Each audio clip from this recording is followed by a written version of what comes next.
let's look at the nature of attention. Because attention is like a steering wheel. So attention is part of the mind, and it is that which steers the focus. It determines what aspects of experience are focused on. I will repeat. Attention determines which aspects of experience are focused on. Because right behind you is a wall or a window, and probably that plays not important role to you right now. But it's part of the experience. And the couch that you sit on, the chair or the floor, it's part of experience. But somehow your attention focuses on something more specific, which you deem more important or more interesting than the couch that you're sitting on. So it's part of the mind that steers what will be experienced. So attention is the initial mental factor that orients. It gives you orientation. It orients consciousness towards the object. So attention is initial mental factor that orients consciousness towards object. So then it allows, it enables to have a contact with the object, to have a feeling of something, and to perceive. So without attention, the mind would not engage with the stimuli. Just like now, your mind is not engaged with the wall behind you, is not interesting. Or the ceiling above you, like whatever, as long as it's not raining on my head, it's all fine. So without the attention, the mind would not engage with the stimuli. But once the attention is directed, it sustains awareness. And then you say, oh, this is interesting. Because you have given enough of your attention and you have sustained your awareness upon certain object. So now you're starting to get to know this object or feeling or thought. So once you give enough attention and sustained awareness, then you can allow your perception to start labeling. Oh, I know already what this is, and to give meaning. For example, this is pleasurable, this is interesting, this is boring, this is painful. So therefore, unwise attention. Unwise attention. Now, let's just pause here for a moment. Unwise attention. Should we talk about teenagers? Should we talk about kids, about your smartphones, ads on television, all the things that bombard you constantly? Everybody, the whole world needs your attention. Everybody wants your attention. So unwise attention amplifies this perception. It amplifies conditions that lean towards grasping or becoming. It reinforces the I, the me, the myself. Unwise attention. And on the other hand, wise attention, it focuses on presence, on the space for experience, on the space for the objects. So presence is the real beginning where you develop capacity, ability to start really choosing or transforming your experience at the lower levels of consciousness, higher self, inner love. Okay, they're good states of consciousness. Of course, they're very spiritual, but the capacity is very limited because you basically jump into the river of spirituality, inner light awakening, or the heart, and you just flow in that river. It's a good river, but the energies, they take you. In presence, you step out of the river. You recognize good river, bad river, still a river. Buddhists emphasize impermanence. Good river gives enjoyment and pleasure, bad river brings pain and suffering. So wise attention we place on presence, on recognition of impermanence, recognition of what creates suffering, and ideally recognizing that the assumed self, assumed me, I, myself, it's a bit like an onion that we keep peeling off, and with some tears coming down, we peel it off. But at the end of the day, it's empty. There is no I, myself, or me as something tangible. It's a compressed air, compressed energy, and energy is actually empty. So therefore, we recognize that with wise attention, we develop insight, discernment. So this is how we can start breaking patterns of unwise attention, and we support wise or insight of wisdom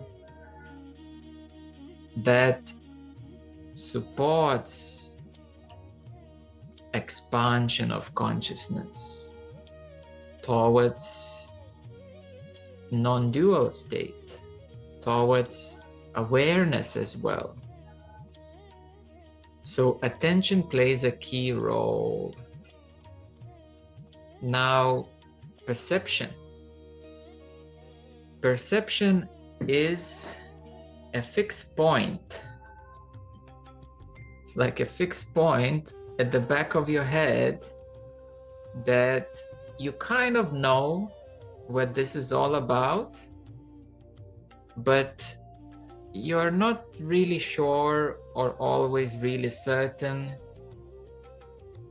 Sometimes you're very sure and very certain with that, what's at the back of your head. There's a saying, at the back of the mind. But many times you're not sure and not certain. So perception gives recognition. It's a function of recognition, but recognition at a deep level. That's why I said at the back of the mind, at the back of the head. And by recognizing, you either label it, which is assigning a value, or more deeply, you give meaning, or you access already assigned meaning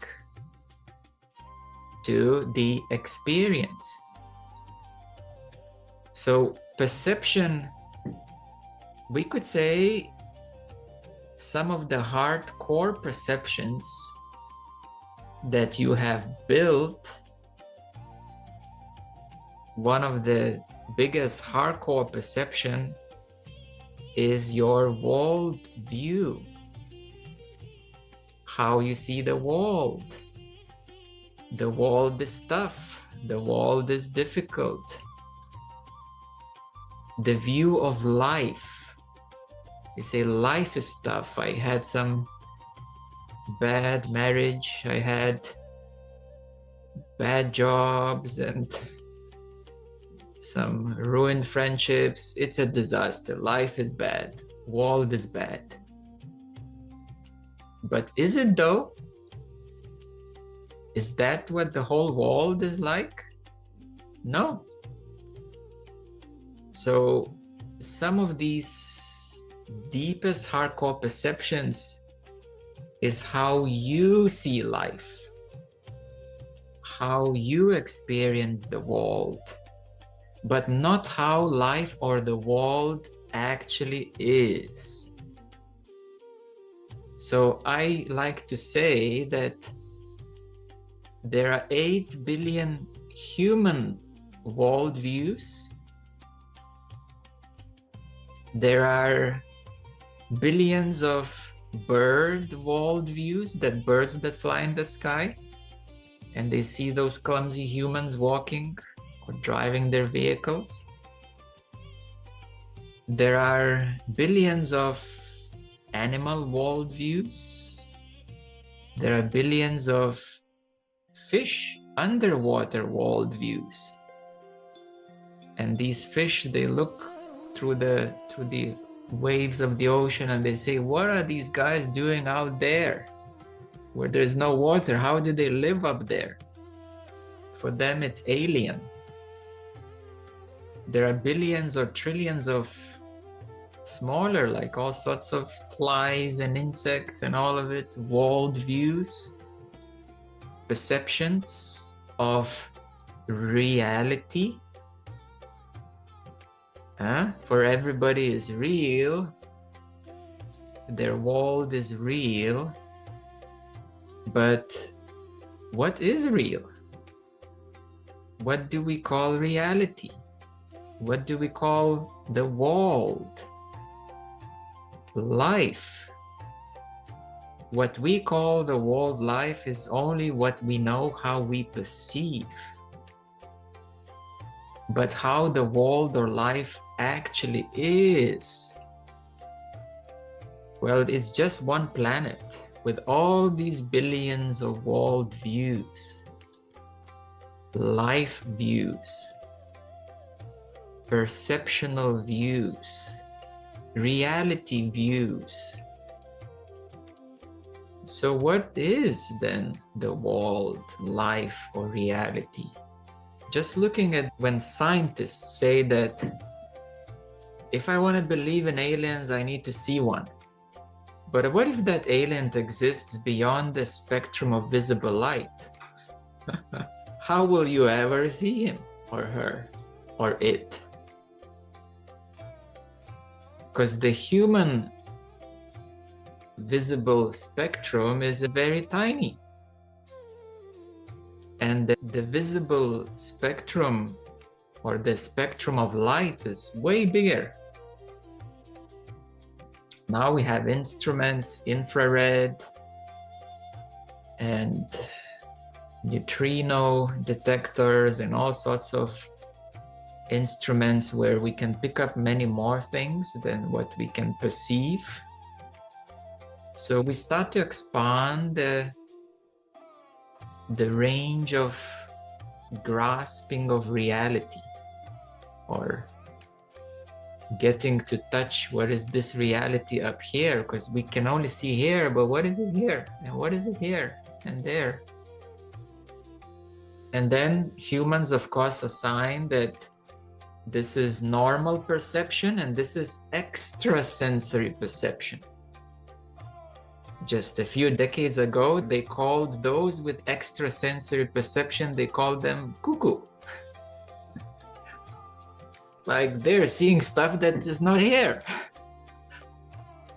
In other words, the authority of this much had illusion or arrogance to impose their limited perception to those who see more.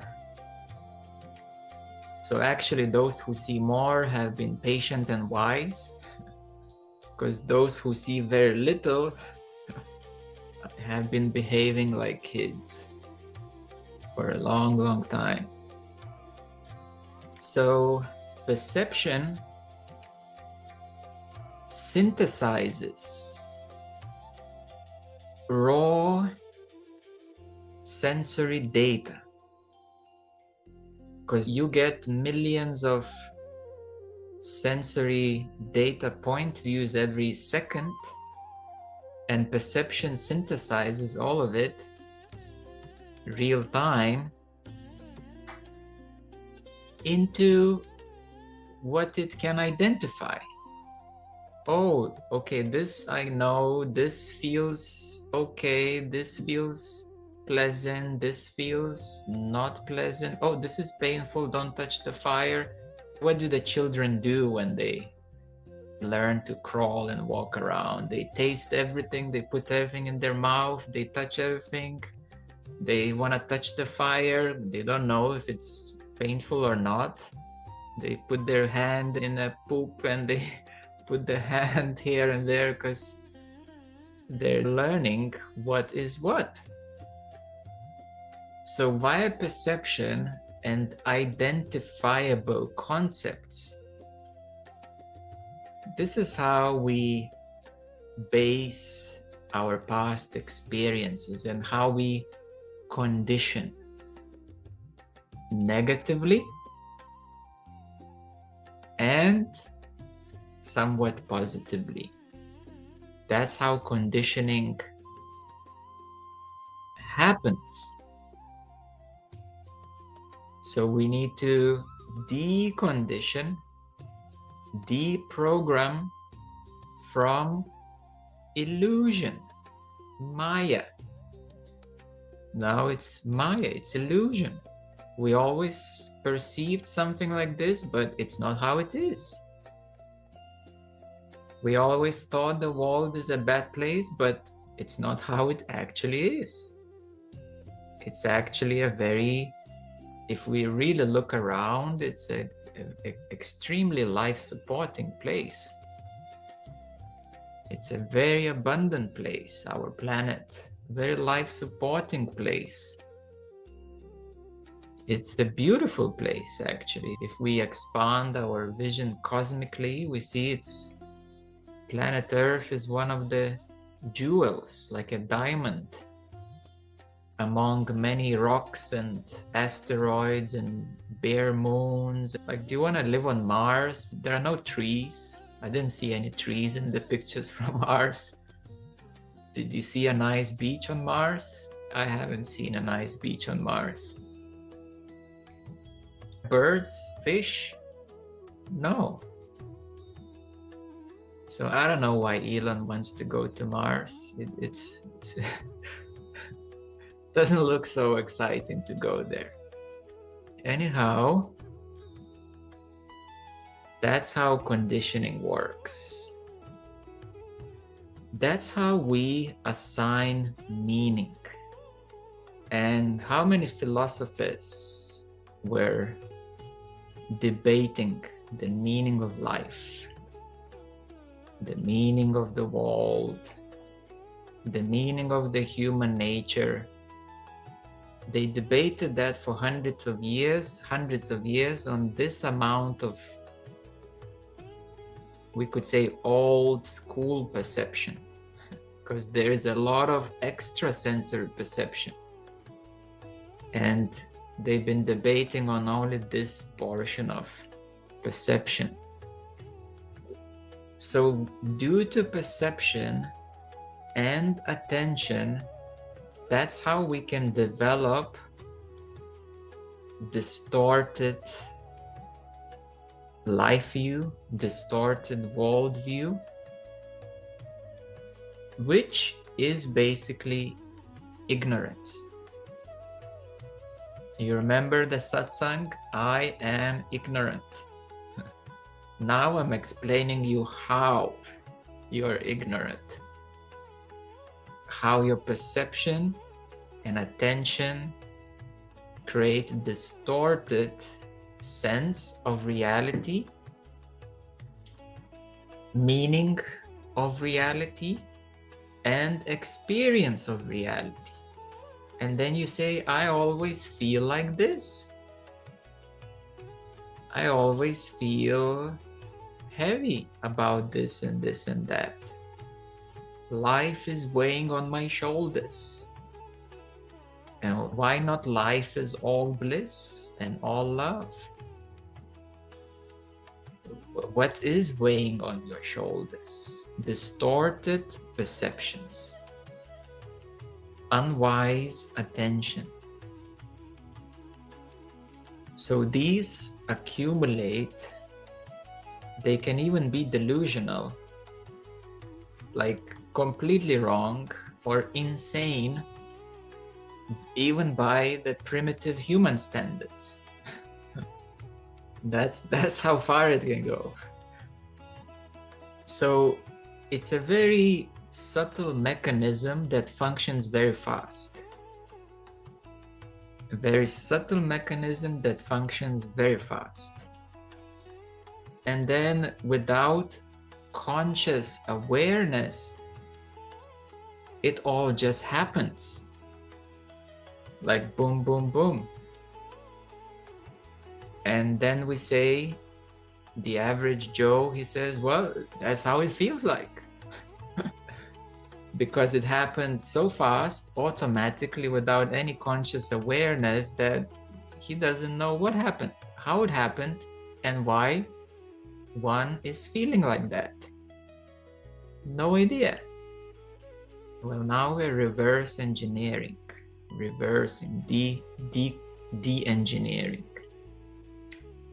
So suffering has two parts. Conditional suffering, which happens due to ignorance, due to misperception, unwise attention, and all of that you're doing yourself automatically, effortlessly. Congratulations. Takes no effort to create false perceptions.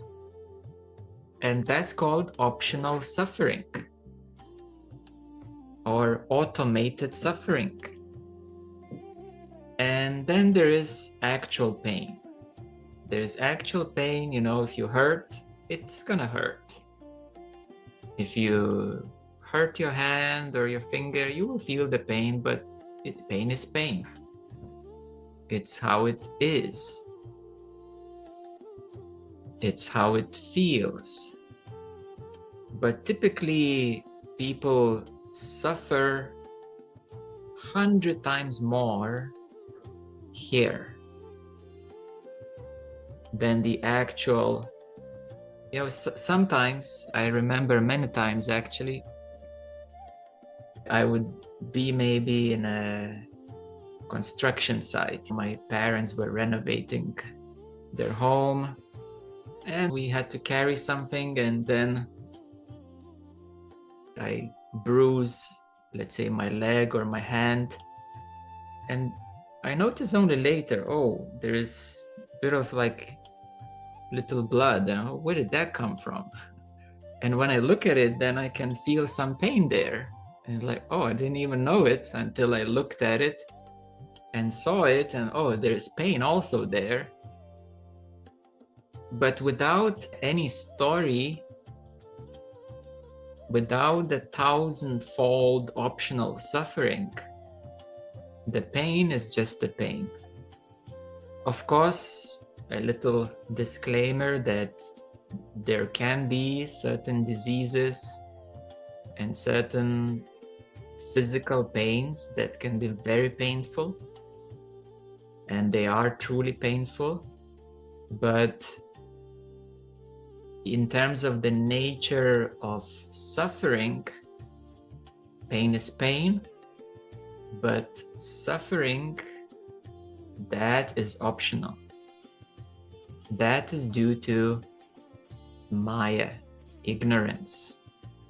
Actually, physical pain will not go to next lifetime because you drop the body, pain is gone, but suffering will go to next lifetime. But that's a problem, because many times we see people who have brought a big baggage from the past lives. They got a lot of luggage from the past lifetimes. Sometimes you see people who are new at traveling, though, okay, I brought a big luggage for the travels because we have a retreat. We gotta bring some things, and we travel for 2 months straight. But I see people sometimes who go for a weekend holiday, which is just 1 hour drive, and they bring 5 luggages. Do they really need that? Not really. So many people bring a lot of luggage from their past lives, and all the heaviness they bring onto this lifetime, and they keep causing trouble to everyone around them. Now we know why. So karmic forces manifest into concrete individual experience due to unwise attention, distorted perceptions carried through lifetimes, become karmic forces that carry on, and they create a very tangible, very concrete individual experience. For the person experiencing, it's very real, very tangible, very concrete. Life sucks. That's it. There's no more to that to add. And he or she will give you 20 reasons, 50 reasons why it's so, why it has always been so, and why probably it's gonna be so. Well, that's the big luggage. A lot of stuff, bad stuff carried over. And even to consider that life can be joyous, joyful, life can be light, can be even loving or even blissful, like that's not in this part of perceptual reality. That's not in the visible light spectrum that show me the proof and then I will believe in it. So to summarize, what creates a worldview, life view, experience that seems to be real and it's tangible and it's concrete, are the mental aspects. Mental aspects. One of them, it's still part of mental aspect, it's feeling. What is feeling? It's a raw tone of experience. What is a feeling? It's a raw experience.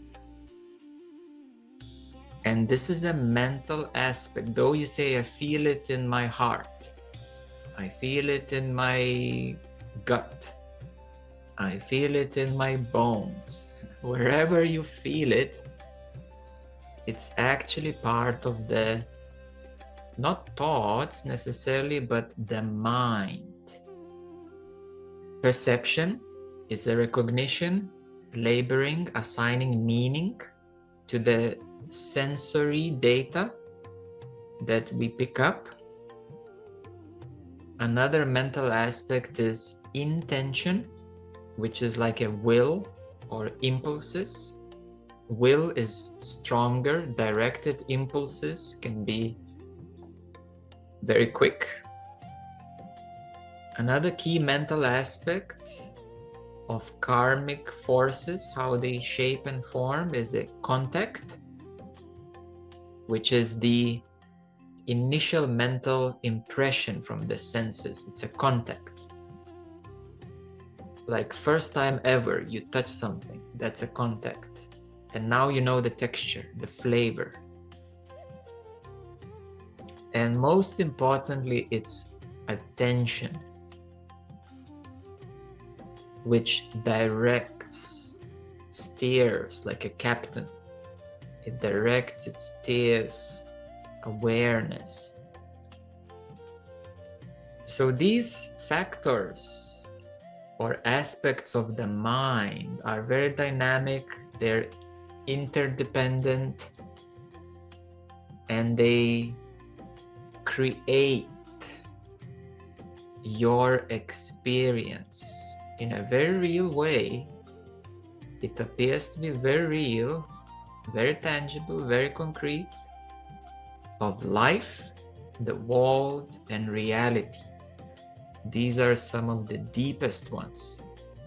Typically, we deal with that when you reach the level of consciousness of awareness. Because through presence, you build strength. This strength grows in capacity to be in a non-dual consciousness, but then to really get to the core of the world, life, and reality, we need the light of awareness. This is why typically awareness is considered enlightenment, because that's where you do get to the core of it all, to the core of that ignorance. So awareness is the first stage of, in Advaita tradition, it would be the first stage of enlightenment. So that's where you build your capacity. Full consciousness, it's even more, even greater capacity that opens up. But the thing is, you need to keep working on it. You need to keep refining your senses. You need discernment. You need to keep developing the muscle of discernment. Because if you lay down on a couch like a couch potato and okay, you got some transmissions, you opened up, and now it's time to smoke a joint under the palm tree. Then unfortunately, the mental faculties will continue getting duller we live at the bottom of the scale of reality, really, and things are sticky here. I don't know if you have been in Tokyo during the summertime. It's very hot and sticky. So here on the 3D planet Earth, the illusion is very sticky. So even when you open to higher levels of consciousness, you need to keep developing the muscle of wise attention, discernment, and insight. Because that's what keeps you sharp. That's what keeps you purified. As pretty much all the gurus say, keep focusing on the self. That's a quick summary, which means wise attention, discernment, insight, and so on. Keep working on that muscle. That's how you keep yourself zen. And that's how you develop immunity. It becomes a natural immunity system because of your wise attention. Because if you keep drowning yourself in the nature of the illusory world, no matter of transmissions will help you at the end of the day. Because if you receive something pure and beautiful, but then you keep staining it and throwing dirt on it, like wearing white clothing, you have to wash it frequently to keep it white and bright. But if you keep throwing dirt at it, it's very hard to keep it clean and pure. This is the nature of the stickiness of the mind and the lower aspects of this reality, ignorance.